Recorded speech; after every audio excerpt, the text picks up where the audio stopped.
Bom dia, irmãos, paz seja convosco. Vamos à nossa 89ª aula da nossa Escola Bíblica Online. Estamos aqui há 89 domingos online, trazendo este ensino da Palavra de Deus para você. Espero que você esteja gostando, então curta, compartilhe, né? Fale aí para os seus amigos, familiares, esteja enviando, compartilhando. Nós estamos estudando a carta do apóstolo Paulo aos Romanos e hoje vamos voltar para o capítulo 11, versículo 15 e 16. E a palavra de Deus diz: porque se o fato de terem sido eles rejeitados trouxe reconciliação ao mundo, que será o seu restabelecimento, senão vida dentre os mortos? E se forem santas as primícias da massa, igualmente o será a sua totalidade. Se for santa a raiz, também os ramos o serão. Aula passada, nós estávamos falando dos judeus, falamos de novo da lei, falamos de salvação, que é pela fé. E aí, Paulo está falando a todos, ele está assim, falando aos que são judeus tradicionais, aos judeus convertidos, vamos falar assim, e aos gentios, aqueles que na verdade não conheciam a palavra de Deus e estavam ali pela primeira vez ali ouvindo este evangelho. Então, Paulo agora está dizendo que a conversão de Israel, ali em volta deles, ainda haverá conversão no meio deles, que nos judeus, aqueles tradicionais, ainda haveria mais conversões, e no meio dos gentios também. O fato de Deus preservar um remanescente, quer dizer, uma parte pequena em Israel fiel, é a garantia de uma colheita maior. Então, uma obra maior que Deus estará fazendo dentro do próprio povo de Israel. Então, um pedaço da nossa massa do povo que está ali contamina toda a massa. Então, a raiz leva a bênção, o alimento para todos os ramos. É isso que Paulo está tratando. Então, ele fala da parábola da oliveira. Então, se você abrir lá, você vai perceber. Verso 17 e 18: se, porém, alguns dos ramos forem quebrados, e tu, sendo oliveira brava, foste enxertado em meio deles e te tornaste participantes da raiz e da seiva da oliveira, não te glories contra os ramos. Porém, se te gloriares, sabe que não és tu que sustenta a raiz, mas a raiz sustenta a ti. Então, Paulo exemplifica com esta parábola, a parábola da oliveira. Então, ele fala ele está falando para os gentios agora. Então, ele fala de duas árvores, né? A oliveira ali de Israel, uma oliveira brava, que também é os gentios. Então, os gentios não poderiam ter atitude que Israel está rejeitada. Não vamos pregar mais para os judeus, eles são rejeitados, e nós agora somos o povo de Deus. Eles não podiam pensar assim, os gentios, né? Vamos rejeitar todo mundo. Não. Paulo explica que o ramo enxertado se mistura com a árvore. Então começa a gerar vida novamente. Os gentios não faziam parte desse povo, mas Deus os enxertou e agora eles fazem. E contribuem para a renovação do povo de Israel. Então, o ramo enxertado provoca mudança no organismo da árvore. Paulo quer mostrar que ninguém pode se orgulhar de nada. É somente a graça. Ninguém tem mérito. É Deus quem faz todas as coisas acontecerem. 19 e 20, dirás, pois, alguns ramos foram quebrados para que eu fosse enxertado. Bem, pela sua incredulidade foram quebrados. Tu, porém, mediante a fé, estás firmes. Não te ensoberbeças, mas teme. Então, alguns foram rejeitados por causa da incredulidade, mas por causa dos gentios, é o juízo de Deus e não por obras. Não se ache melhor que os outros. Não cause orgulho espiritual, porque esse foi o erro daqueles que foram quebrados. Verso 21 e 22, porque se Deus não poupou os ramos naturais, também não te poupará. Considerai, pois, a bondade e a severidade de Deus para com os que caíram, e severidade mais para contigo, a bondade de Deus. Se nela permaneceres, doutra sorte, também tu serás cortado. Então, Paulo fala do juízo de Deus sobre Israel, não poupará os gentios também, não poupou os judeus, aqueles que eram o povo separado, o povo escolhido. Muitos porque rejeitaram a palavra, muitos porque não obedeceram o que Deus falou, foram rejeitados. Então, ele não vai poupar a nós que somos gentios também. Deus leva salvação e juízo. Paulo alerta os gentios, ele usou de bondade com aquele que permaneceram. Caso contrário, ele vai usar de juízo. Verso 23 e 24, eles também, se não permanecerem na incredulidade, serão enxertados. Pois Deus é poderoso para os enxertar de novo. Pois se foste cortado da que por natureza era oliveira brava, e contra a natureza, enxertado em sua boa oliveira, quanto mais não serão enxertados na sua própria oliveira aqueles cujos ramos são naturais. Então, Paulo fala agora para os judeus. Se os judeus crerem, os cortados fora da árvore, eles podem ser de novo enxertados. Então, não é rejeitado para sempre. Se os gentios, que são a oliveira brava, forem enxertados no povo de Deus, a boa oliveira, quanto mais os que são naturais, os judeus, enxertados em sua própria oliveira, os judeus. Deus é poderoso para fazer isso. Então, Israel poderia retornar a ser povo de Deus se a fé brotasse novamente em seus corações. Essa era a condição, mas não era automática. Poderiam voltar pela fé e não por suas obras. Eles insistiam em estar andando pelas obras, salvos pela obra, e não é isso que Deus nos diz. Agora Deus vai continuar falando para que eles entendam que a misericórdia é para todos. Então Paulo continua alertando no verso 25 e 26. Porque não quero, irmãos, que ignoreis este mistério, para que não sejais presumidos em vós mesmos, que veio endurecimento em parte a Israel, até que haja entrado a plenitude dos gentios. E assim todo Israel será salvo, como está escrito, virá de Sião o libertador, e ele apartará de Jacó as impiedades. Então Paulo vai falar agora de misericórdia. Mistério é algo que eles não conheciam no passado, mas vão conhecer agora no presente. Vão conhecer para que o orgulho não tome conta do coração deles. Então, o mistério é que a incredulidade da parte de Israel, dos judeus, até que a obra de Deus fosse feita nos gentios.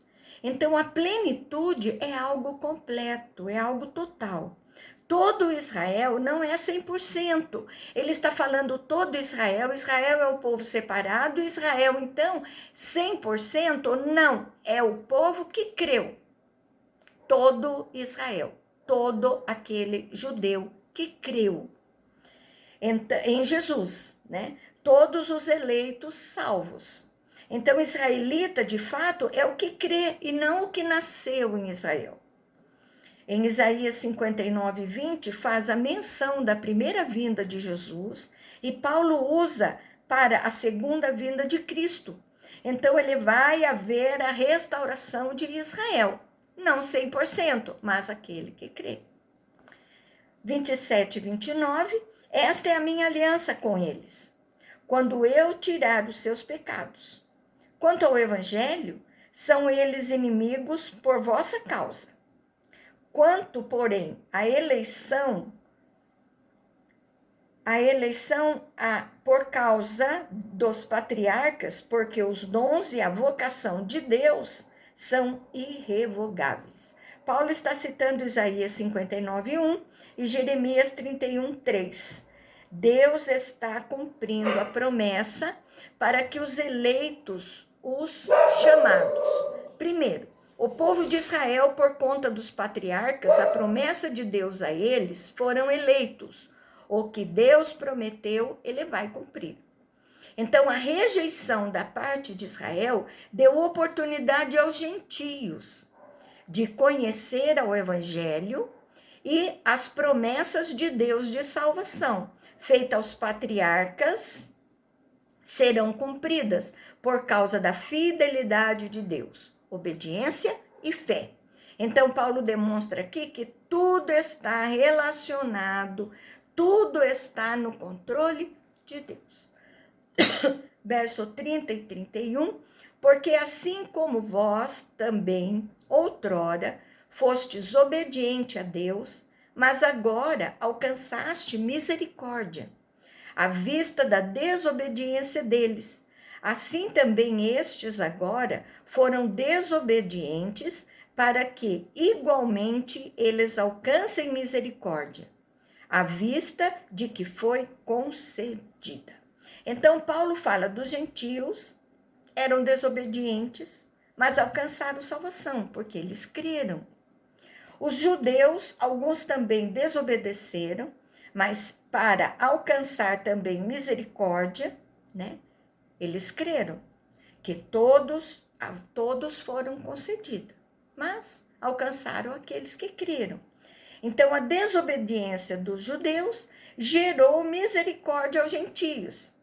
E a misericórdia aos gentios acabou gerando misericórdia aos judeus também. Então, Romanos 32, porque Deus a todos encerrou na desobediência, a fim de usar de misericórdia para com todos. Então, judeus e gentios são iguais. Na desobediência, nenhum tem direito para ser salvo. E os dois recebem misericórdia e graça de Deus. Todos, sem distinção. Aqui não tem exceção. Distinção. Deus não está ligando se é judeu ou gentio. Ele derrubou a sua graça sobre os dois povos. E exceção. Tem pessoas que não recebem essa misericórdia. Se houvesse exceção, 100% seria salvo. E não é assim. Muitos rejeitam e permanecem na desobediência. Então, entenda que quando a Bíblia fala todos, são só aqueles que creem. Então, não é 100% do povo. Deus derrama de graça, de misericórdia sobre todos, mas só recebem graça e misericórdia aqueles que creem. Agora, ele vai falar da maravilhosa sabedoria dos desígnios de Deus.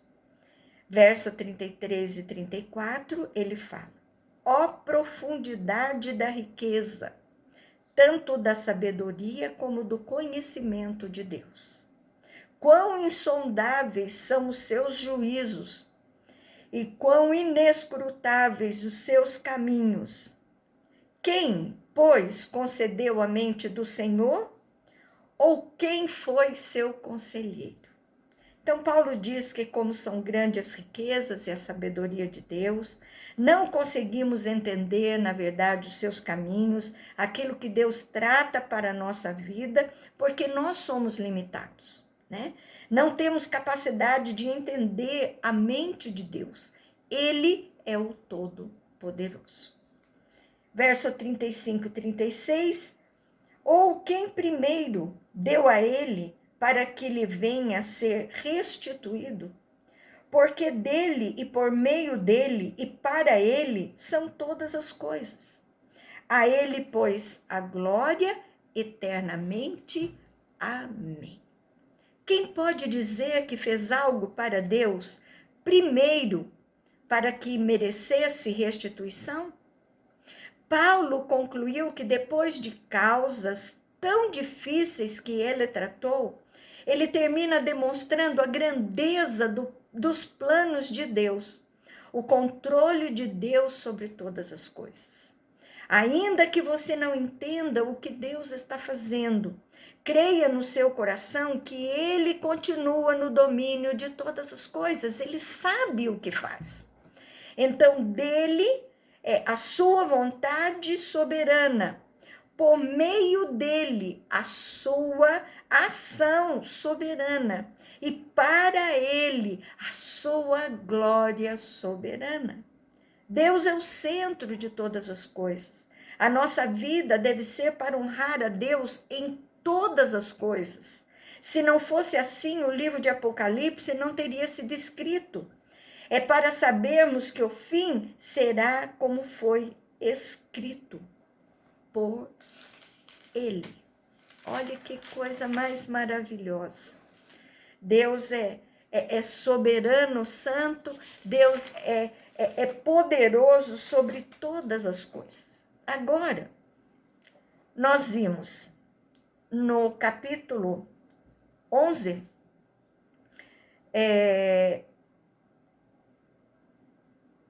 os judeus rejeitam a justiça de Deus.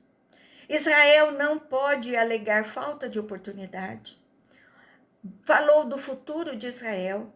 A rejeição de Israel não é o final.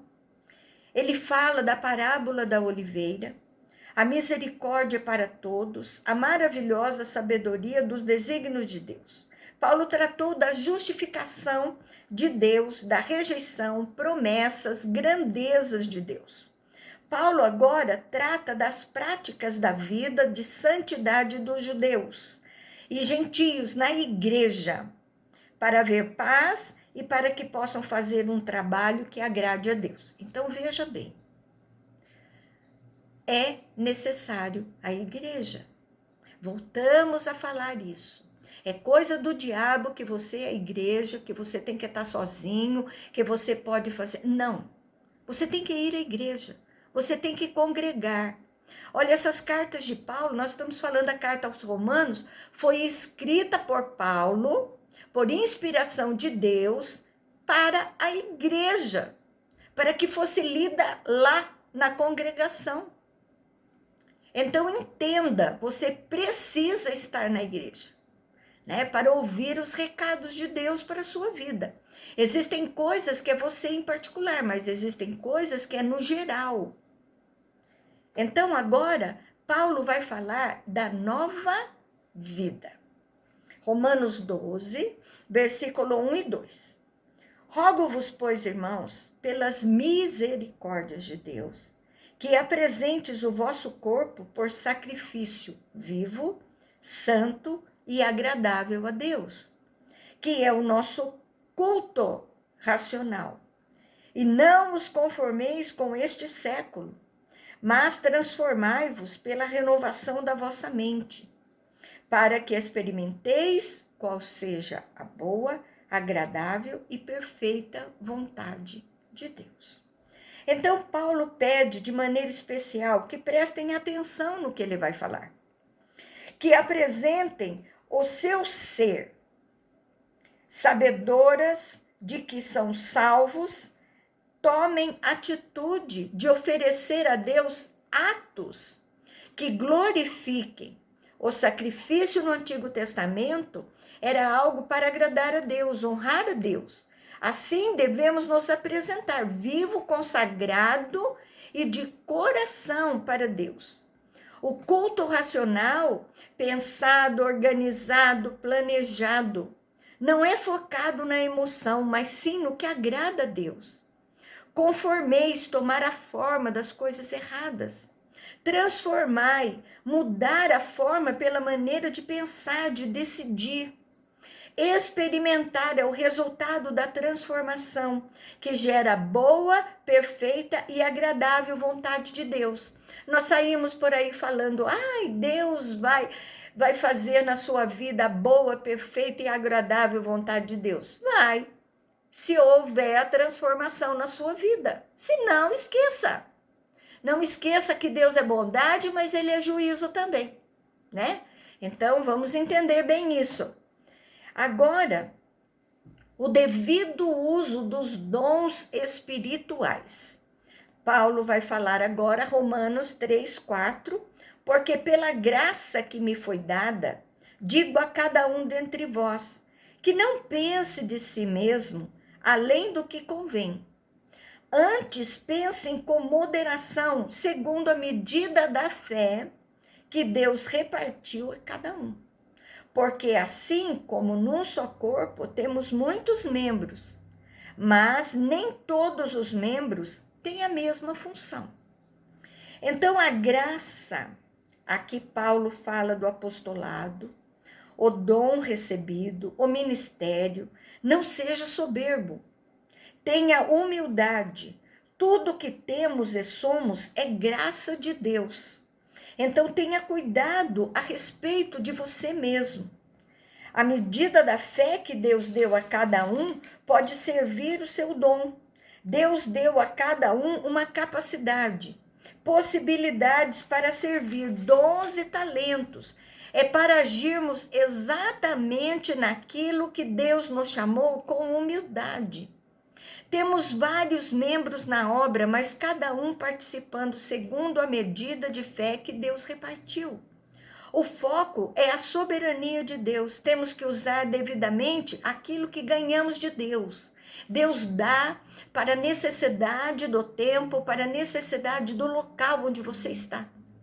Talvez daqui a um tempo mude, Deus te dê um outro tipo de dom. Por quê? Porque naquela próxima época é o que vamos precisar. Então, no verso 5, 6, diz, assim também nós, conquanto muitos, somos um só corpo em Cristo e membros uns dos outros, tendo, porém, diferentes dons, segundo a graça que nos foi dado. Se profecia, seja segundo a proporção da fé. Então, nós somos grudados como corpo, um afeta o outro, mas com humildade, pois vem de Deus e se complementa dentro de um todo no corpo de Cristo. Corpo de Cristo, a igreja. Os dons combinados faz o corpo, a igreja, funcionar saudavelmente. Paulo agora vai dar exemplo de alguns dons. Paulo vai mostrar que deve ser bem usado. O dom vem de Deus para nós e pela graça, não por mérito nosso. E veremos como reagimos diante de Deus. O bom servo usa o dom segundo a vontade de Deus e o objetivo que Deus tem para que aquele dom seja usado. Profecia, pessoas que trazem a mensagem de Deus segundo o que recebeu de Deus. Versos 7 e 8, se ministério, dediquemo-nos ao ministério. Ou o que ensina, esmere-se no fazê-lo. Ou o que exorta, faça-o com dedicação. O que contribui, com liberalidade. O que preside, com diligência. Quem exerce misericórdia, com alegria. Então, o ministério é usado como diaconia, dedicação, serviço a Deus. Ensino, a capacidade de passar a mensagem de forma que as pessoas entendam. Exortar, consolar, encorajar, repreensão, é bíblico. Contribuir, doar, compartilhar com o próximo. Liberalidade, fazer de coração. Presidir, liderar, faça bem feito, com qualidade. Misericórdia, ajuda aos aflitos, aos que sofrem. Paulo ensina que os dons devem ser usados da melhor forma possível, com humildade. Como você tem usado seus dons? Ah, pastora, eu não sei os dons que eu tenho. Veja a sua vida. Veja aquilo que aprimora mais você. Agora, Paulo vai falar da prática dos dons na próxima aula, tá bom? Então, que você tenha aprendido, vai entendendo, é um assunto bem, não é difícil, é um pouco complicado de nós entendermos. Então, esteja aí lendo, relendo, veja aí as aplicações que nós fazemos, né? Esteja indo nas indicações que nós damos, veja lá, hoje nós falamos da parábola da oliveira, esteja lá vendo, falamos sobre Isaías. Então, veja lá, leia, isso vai clarear mais ainda a sua mente, o seu entendimento. Amém? Que você tenha gostado desta aula, então curta, comente, por favor, né? Esteja ali comentando e compartilhando para sabermos, né, quem estamos alcançando. E também que você tenha um excelente domingo com Jesus, um excelente domingo com a sua família e um beijo grande no seu coração. Até a próxima aula.